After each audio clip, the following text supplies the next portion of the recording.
Kan? Jadi setengah daripada perkara tu kita kena perjelas secara warisan tadi. Nak tak nak kita kena belajar. Supaya apa? Supaya kita dapat itu daripada sumber yang konkret. Kalau kita tak belajar, kesan dia ialah kita mewarisi anak-anak kita rasa selesa menjadi seorang Muslim tanpa belajar. Bahaya ke tidak? Bahaya.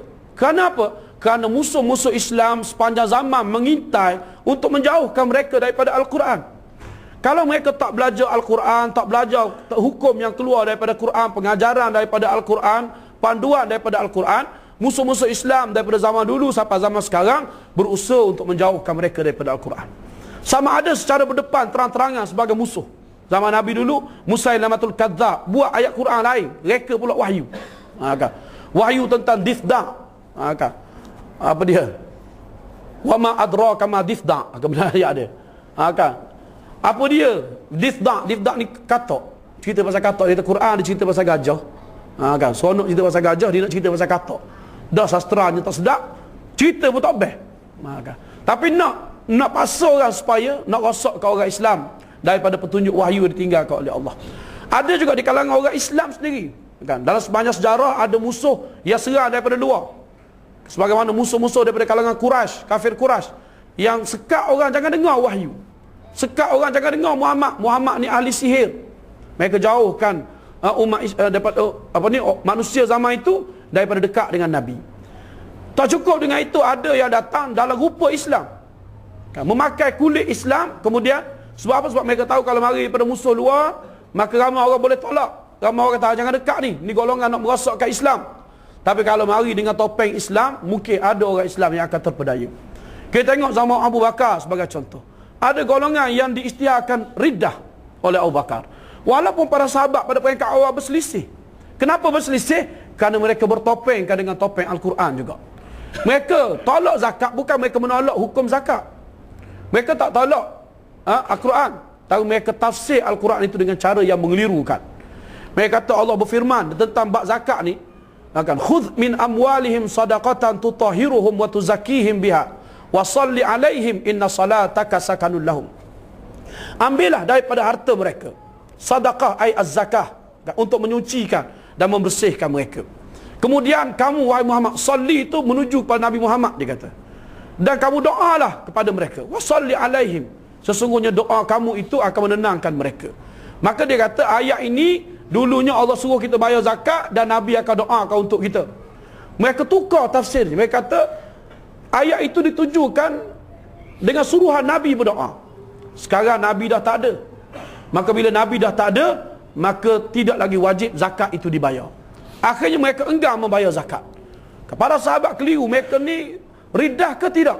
Tapi Abu Bakar yang mendapat petunjuk daripada Allah Subhanahu Wa Taala mengisytiharkan mereka ini riddah, dan berlakulah peperangan riddah yang terkenal dalam sejarah di zaman Abu Bakar radhiyallahu anhu. Mereka mari daripada luar, mari daripada dalam. Permusuhan ini berpanjangan sampai ke hari ini. Sebahagian daripada musuh yang terang-terangan nak jauhkan anak kita daripada Quran, mereka banyakkan hiburan-hiburan yang melalaikan. Mereka banyakkan perkara-perkara yang menjadikan budak-budak muda seronok pergi, tapi tak seronok pergi pada Al-Quran. Best ke baca Quran? Cuba tanya anak-anak kita, seronok tak baca Quran? Jangan tanya anak, dengan bapak-bapak pun belum tentu seronok lagi. Kan? Tengok Quran dekat dinding tu nguak dah, belum baca, belum buka. Tengok Quran, mana tu Quran tu? Ambil Quran tu. Ambil Quran. Buka satu muka, dua muka surat, 10 kali menguak. Kan? Baca mula-mula nak boleh habis satu ayat, kembang-kembang hidung ni sebab nguak sambil baca. Kan? Menguak sambil saya baca tak imam baca wa halallahu riba, nguak. Kan? Mengatuk baca Quran tak seronok. Kemudian dengar pula ada orang buat kelas Quran, tuition Al-Quran, pengajian Al-Quran, hantar kena bayar berapa ringgit? RM25. Allah, RM25 sebulan. Marah. Rokok dia tu berapa ringgit sehari. Kan? Sebab apa? Mari susahkan, bosankan, anak-anak lebih suka tengok benda lain, baca benda lain, ini daripada luar. Banyakkan hiburan, hedonism orang panggil. Kan? Hati anak-anak jadi kerah, tak seronok dengan Al-Quran. Kemudian dia masuk pula di kalangan orang Islam dengan kulit Islam. Sekarang ni ada gerakan yang disebut, aliran pemikiran disebut Islam liberal. ISLIB kalau di Indonesia, jaringan Islam liberal. Mereka cuba masuk atas nama Islam supaya orang ni, orang Islam akhirnya jauh daripada Islam, jauh daripada Al-Quran. Mula-mula gerakan mereka ni tolak hukum Islam. Hukum yang ada dalam Al-Quran mereka tolak. Dan mereka tolak bukan tolak mentah-mentah. Kalau tolak mentah-mentah, orang Islam akan lawan. Mereka tolak atas nama tafsiran Al-Quran. Mereka tolak atas nama pemikiran berasaskan Islam. Sebagai contoh apa dia? Mereka kata nilai dalam Islam ni, ada nilai-nilai yang dalam Islam ni yang kita kena pegang. Antara nilai kebebasan, Al-Huriyah. Islam mengiktiraf kebebasan akal untuk berfikir. Sebab itulah Quran banyak afala tatafakkarun, afala tatafakkarun, dia kata afala taqilun. Ini nilai dalam Islam, nilai al-huriyah, kebebasan. Maka dia kata ini hak asasi dalam Islam. Kemudian mereka kembangkan lagi nilai-nilai dalam Islam, mereka ambil konsepnya untuk digunakan bagi tolak hukum dalam Islam.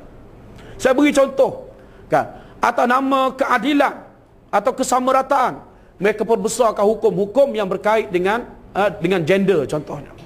Dia kata macam mana ni tak betul. Orang lelaki boleh pusat hingga lutut, orang puan pula kena tutup semua kecuali muka dan tangan. Tak betul ni. Mereka pertikaikan hukum hijab. Mereka kata hijab ini, hukum hijab ini laisa minal Islam.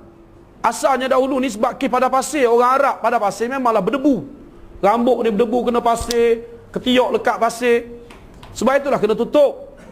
Tak, sebenarnya perintah Islam taklah sezalim itu. Sebab Islam ni agama yang memperjuangkan al-musawah wal adalah, keadilan dan kesamarataan. Dia main pusing kot tu. Kan? Begitu juga hukum pembahagian harta pusaka. 3 minit lagi. Wah, ada 3 minit. Pembahagian harta pusaka, saya pecut sikit tak seimbang antara lelaki dan perempuan. Okey, mula-mula mereka pertikai hukum dengan guna hujah Islam juga, pertikai hukum. Sedangkan kita faham bahawa Quran bukan sahaja datang dalam bentuk petunjuk secara konsep, hudan linnas. Quran ini wabayyinatin minal huda wal furqan, juga penjelasan terperinci kepada petunjuk dan pembeza antara betul dan salah. Kan? Oleh kerana 3 minit habis poin 1 minit saya. Dah. Saya pergi minit yang kedua. Minit yang kedua, bila mereka tengok tolak Islam secara hukum, tiba-tiba ulama Islam jawab bangkit. Bila ulama Islam pertahankan, mereka tengok kita kena jauhkan orang daripada Islam. Kalau tak boleh melalui jalan hukum, kita pergi melalui memperlecehkan orang yang mengistimbatkan hukum ataupun orang yang menjelaskan tafsir Al-Quran tersebut, iaitu al-ulama. Mereka pelekehkan ulama, institusi ulama. Ulama ni yang mentafsir Quran, bukan Quran salah dia kata, tapi ulama yang salah tafsir Quran. Kan? Sebab apa ulama salah ni? Sebab pakai serban ketat sangat. Akhirnya oksigen, darah tak berjalan, oksigen tak sampai kotak dia kata. Kan dia hina pula serban. Dia kata ulama ni yang salah. Kesan daripada dia merosakkan ulama, maka dia kata sebab ulama yang tafsir Quran, Quran ajar lain, ulama tafsir lain, dia kata. Sebab itu hukum membelah orang lelaki, sebab kebanyakan ulama orang lelaki. Sehingga dia pergi kata kebarangkalian malaikat pun lelaki, dia kata. Tak. Baik. Sedangkan malaikat ni tak ada jantina, bukan lelaki, bukan perempuan. Jadi selepas dia memperlekeh ke ulama, kesan dia apa dia? Sampai satu peringkat, dia berpindah pada satu marhalah lagi, iaitu dia mempertikaikan ruwatul Quran ataupun rijalul hadis. Orang yang meriwayatkan Quran sampai pada kita ni ulama. Maka bila ulama kredibilitinya itu diperlekehkan, maka hak riwayat Quran tu semua ulama. Dia kata ulama ni manusia macam kita. Saya pun ada akal juga. Apa salahnya saya boleh tafsir Quran. Tak semestinya ulama tafsir Quran. Dengan tanpa penelitian dan pengkajian terhadap perincian ilmu untuk tafsir Quran. Bila dia berjaya memperlekehkan ulama, maka dia merosakkan sanad orang yang membawa Al-Quran. Dia pergi kepada peringkat yang lebih teruk. Untuk minit yang ketiga ni, nak menutup dah tema kan. Dia sampai kepada peringkat Quran itu dapat daripada sahabat, dan sahabat itu pun manusia. Sahabat tidak maksum. Bila sampai kepada sahabat pun manusia, sahabat tidak maksum, maka mereka kata Quran yang asal diturunkan oleh Allah pada Nabi itu betul. Tapi Quran yang sampai pada kita sekarang ini, Quran yang telah diubah suai oleh para sahabat yang merupakan juga manusia seperti kita. Dia pergi sampai situ. Bila pergi sampai situ je, maka dia kata Quran yang ada pada kita ini belum tentu betul. Macam mana kita nak tahu betul ke tak? Cara dia ialah kita sendiri yang nilai dengan akal kita. Kalau kita rasa hukum dalam Quran yang ulama-ulama terang tu bercanggah dengan fitrah, bercanggah dengan rasional, bercanggah dengan hak asasi, itu mungkin yang telah diseleweng oleh para sahabat.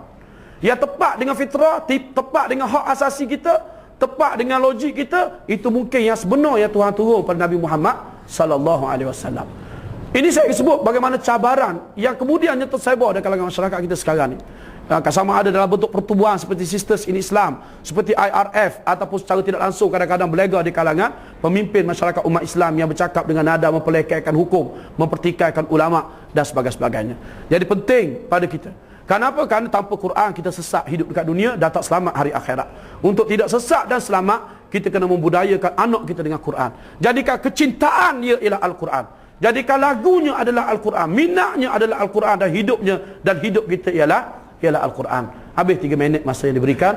Wabillahi hidayah wa taufik. Assalamualaikum warahmatullahi wabarakatuh.